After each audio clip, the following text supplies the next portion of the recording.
And I'm back. I don't know, I've been off for what, 2-3 months, something like that. It is November 3rd, and we'll finally get back to making some videos. I was quite busy for a while. So I guess what will follow is some clips from the last couple of months I was off. I took video, but I couldn't get it off my cell phone, and the camera that I'm using now, I just found it again. I must have left it at my cabin, because when I cleaned my cabin to get ready for hunting season, I found it. So not only will the videos after this one be better, there will be more of them. I'll try and do one, you know, every 2 weeks or so-ish, even if it's just an update. I'll give you a little walk around, show you what's up quick. Today's project is to cut some more pole wood, because that's half a load, well, not even half, it's about a third of a load of pole wood. There's two beautiful big oak logs. They're both approximately 2 foot on the small end and 16 foot long. But the one to the left has a big split, runs the whole length, so they won't buy it. And the bigger looking one has some metal on the bottom, so I'm going to take them and probably saw them myself. That big log, I think you saw me cut. If not, I probably still have the video. Case is still, that's my main dozer that I'm using. I don't know if I deleted the clip or not, don't even know if I posted it, but this is my cat. I bought this a month ago or so, and I knew the undercarriage was pretty much shot when I bought it. That I knew. I mean, look at that drive sprocket. Rounded it right off. That's why this is so tight, to try and make it, that's why that track's so tight, to try and make it not slip. Well, it still slips. But I knew that going in. The main reason I bought it was this Hyster winch, which will pull anything. And you can see it's parked here because that front idler is cocked at an angle. It's broke off. It broke its mounts. Which, that's a problem. Make no mistake about it, that is a problem. But I have one given to me, an identical cat to this, given to me for free. Just didn't have a motor, so I'm going to do some part swapping. Now, so basically, I'll have a brand new undercarriage on that cat for free. Because that worked out good. The guy that gave it to me, I helped him do his firewood for the year, you know, for free, of course. Didn't ask for nothing. He knew I bought a cat and asked if I wanted his for parts. I said, well, sure, that would be great. So it worked out good for both of us. He didn't want it and I needed it. There's my pine and hemlock. That's what I'm working on today, pine and hemlock. That's going to be a mixed load of pine and hemlock. Don't have many actual logs, about out of them. We're going to do maybe 5 or 10 more loads of pine and hemlock, and this job's wrapped up. That's hemlock pole wood. That's going to go be Charmin toilet paper. So if you buy Charmin, well, you'll be wiping your butt with logs from this property. Yeah, I'll do a more in-depth video of this cat at a later time, but if you notice, got spark plugs. I think I have a video of this, so I won't go too much into detail. If not, I'll go into detail later. What you do is you wrap a rope around that, and it starts this little motor. It's a pony motor. You will put that backward. You'll hold that one back, pull this one up till it engages, and then you push this one forwards. Oh, you gotta have the decompression off. Let's restart. You hold this one back. You pull this lever out here. After you've turned your fuel on. That's your fuel. You turn your fuel onto the pony motor. You pull this lever out. That takes compression off. No compression. Pull this lever back while lifting on this lever. And then when that lever is engaged, you push this lever forwards. It'll spin the diesel. And you keep your fuel shut off on the diesel. No fuel yet. You then turn the compression on. So now that'll start building heat in the diesel. And the pony motor's exhaust runs through this intake manifold, so it heats the intake manifold for the diesel, plus the diesel's compression heats it. And when your diesel's what you deem warm enough, you turn the fuel on to the diesel, which is also your throttle. That's how you shut it off, by shutting the fuel down. More fuel, more throttle. Less fuel, less throttle. But anyway, you turn the fuel on. When you see the diesel start to run, you will push this lever down if it doesn't automatically do it. Most of the time it automatically kicks down. You will pull this lever back and you will shut your fuel off by screwing that in. Pony motor will run for, I don't know, maybe a minute at most. After that, it'll run itself dry and now your diesel's running on its own power. Yeah, it went in depth again. It also has an electric start, but I gotta fix it. Now, been doing considerable amount of work recently around here and around the house, firewood wise. So if you're in the area and you want firewood, let me know, because I'm selling it. Willing to travel up to 40-50 miles at the most, one direction. The area would be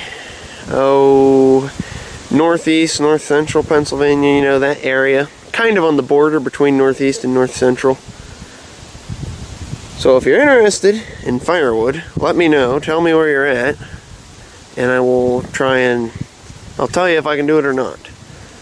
Alright, what'll follow is some clips from my time off of YouTube, and I will see you on the next video, and thank you for sticking around.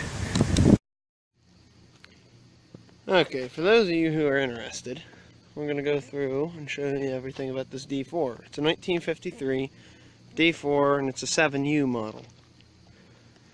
Now, I have noticed a few small things that I'm going to need to fix right off, and a few things that could probably wait, but let's go through the starting sequence. You might notice, even though this is a diesel, it's got what appears to be spark plugs, and there's one on the other side. Just take my word on it for now. And they are spark plugs, because right there is the diesel, and this is another motor. It's attached to the diesel. I don't know the proper term, but everybody calls them pony motors. I can't think of what the proper term is. It's basically just a gasoline starter. So you turn the fuel on with a pony motor, turn the ignition on to the pony motor. That's off, that's on. You pull this lever all the way. That is your decompression. You make sure this is pushed all the way forwards. That's your throttle for the diesel. That shuts the diesel off when it's pushed all the way forwards, so there's no diesel flowing. You pull this lever back like this, and pull this lever up until, I can't do this one-handed, and pull this lever up while holding the other one back till it engages. And you push that one forwards, over centers the clutch. Let it spin a little bit. If it's in the winter, you let it spin a minute or two under no compression. And you turn the decompression off, so now it's got compression. And you make sure there's no smoke coming out of the stack yet, because you just wait. Let it build some heat. Make sure your fuel pressure's good. There's an oil pressure gauge, but that doesn't work. I gotta fix that. And then you can either do it up there or down here, or you give it some diesel. No, can't do it one-handed from down there. It's a little stiff down there, so you pull this all the way back then to full throttle, and you'll see it start to smoke out of here. And when it finally does go, it'll automatically disengage the pinion gear, and you just take this and knock it back like so, and then the diesel will be running. You screw the pony motor's fuel shut, and your diesel's running. See, just an up-down blade, only it's a one-way with the hydraulic, and it's a four-way if you count. I guess it's technically a six-way, because you can angle it too. You can tilt it and angle it, but to tilt it, you lift it up, and you pull these pins on both sides, and you can move it. Now, onto the part everyone cares about, the controls. So that shows you where all your gears are. So you have first gear, second, third, fourth, fifth. That's ridiculously fast. Don't know what you'd use that for. Reverse. Here is your left hand track clutch. So you pull that back. Now the clutch is disengaged for the left-hand track. And you push that forward. This is if you're under no load. If you're just driving empty, you got to also hit the brake, and that'll turn you left. Same for this. If you want to turn right and you're driving empty, you got to do that. Now, if you got a load on, you can just sometimes get away with pulling one lever or the other, but never just the brakes. When you put it in a gear, just put it in first for now, and you start going, you pull this lever back slow until it starts to engage and starts moving forward. Then you hear it like that. Now you're engaged. That disengages you. So right there, now you're in gear. Now you're disengaged. So we're in the winch. That's in like the free spool position, and if you have the brake off, you can pull it by hand. You take this, push it down and forward. Now you're reverse. And now you're pulling the winch cable in. To lock the winch, this, pull it back. Now the winch is locked.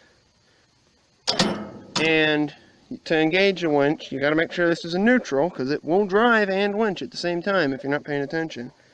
And that's how to engage the winch as well. Push that down, puts the blade down, pull it back, puts the blade up. There's your two air cleaners. Pony Motors gas, Pony Motors oil. Diesel tanks back here. Ouch. It's a little harder to get in and out of than my case. Plus, I'm trying to film you. There's your oil filter. It's a cartridge type filter. It's not like an oil filter that you know now, because this is a 1953. It's a cartridge in there. You don't replace the case. There's where you check the oil. You check the oil in the diesel when it's running. There would be the Pony Motors air filter, I think. I didn't really get a chance to look at that. And there's an oil breather line I gotta replace, clearly, because it blows a little oil out. Clearly gotta replace it. There's the generator. It doesn't have an alternator, it still has a generator. Fan. Radiator. Up here, it's got a brush guard. Keep sticks out of it. There's your hydraulic tank, which is driven through there. And yeah, I think that's about it. I'm going to make another video of the thing starting for anyone who's interested.